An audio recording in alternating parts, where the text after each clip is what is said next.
تو اس لیے سینٹ میں ان کو برابر کی نمائندگی حاصل ہے، جس استعمال کرتے ہوئے اپنے حقوق کے لیے آواز اٹھا سکتے ہیں۔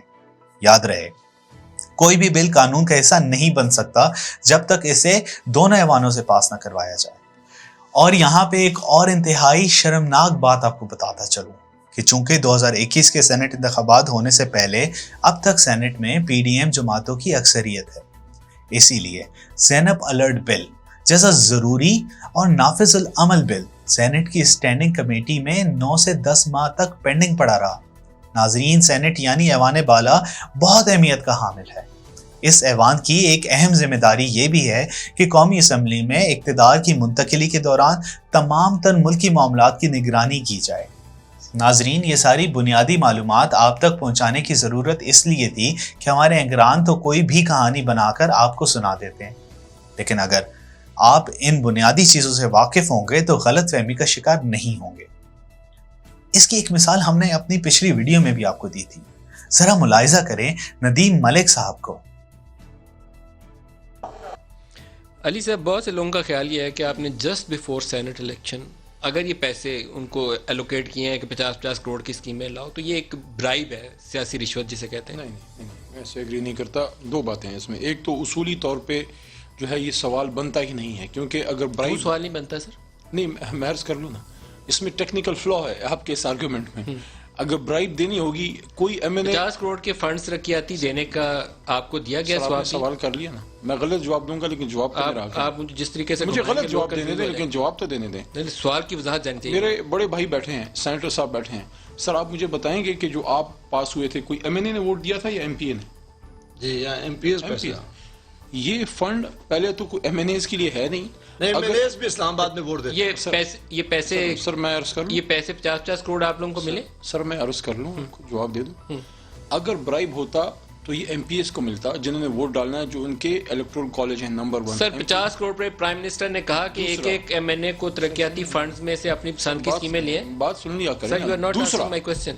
دوسرا آپ کوسچن ویٹ کر رہے ہیں۔ دوسرا ایس ڈی جیز جو پہلے ایم ڈی جیز ہوا کرتے تھے، ایس ڈی جیز جو سسٹینیبل ڈیولپمنٹ گولز ہیں کہ علاقے کے عام لوگوں کے پانی، بجلی، گیس وغیرہ کے مسائل، اچھا اس کا طریقہ کار یہ ہم نے نہیں ڈیوائز کیا، یہ پیپلز پارٹی اور نون کے دور سے ہے کہ علاقے وہ تو چور ڈاکو مافیاز ہیں، ان کی مثال کیوں دیتے ہیں؟ آپ کو 50 کروڑ پرائم منسٹر نے میں اپنی بات کر لوں، آپ اس کو ڈس ایگری کر لیں۔ سر مجھے جواب تو دے دیں 50 کروڑ پہ کہ آپ کو ایلوکیشن ملی؟ ایم این اے کو کوئی نہیں ہے۔ کس کو ملی ہے 50 کروڑ؟ بتاتا ہوں نا، ایس ڈی جیز کا جو تھا 15 کروڑ اس کی ایک لمٹ تھی، 15 کروڑ تک کسی بھی علاقے سے لوگ اپنی تھرو ڈپٹی کمشنر اپنی اسکیمیں دے سکتے تھے کہ یہاں پانی چاہیے، یہ چاہیے، وہ چاہیے۔ اس کی لمٹ انہوں نے بڑھائی ہے 50 تک، 50 کر دی، لیکن ایم این اے کو نہیں دیا۔ نہیں، ایم این اے کا استحقاق نون لیگ والے 50 کروڑ روپے لفافے میں ڈال کے وہ ایم این اے کی جیب میں ڈالتے تھے، آپ نے نہیں بڑا ڈالا۔ کچھ کرتے ہیں نا، نون تو نون ہے، لیکن نون ویسے انا للہ و انا الیہ راجعون، لیکن ایم این اے کو ڈائریکٹلی کوئی فنڈنگ نہیں ہے،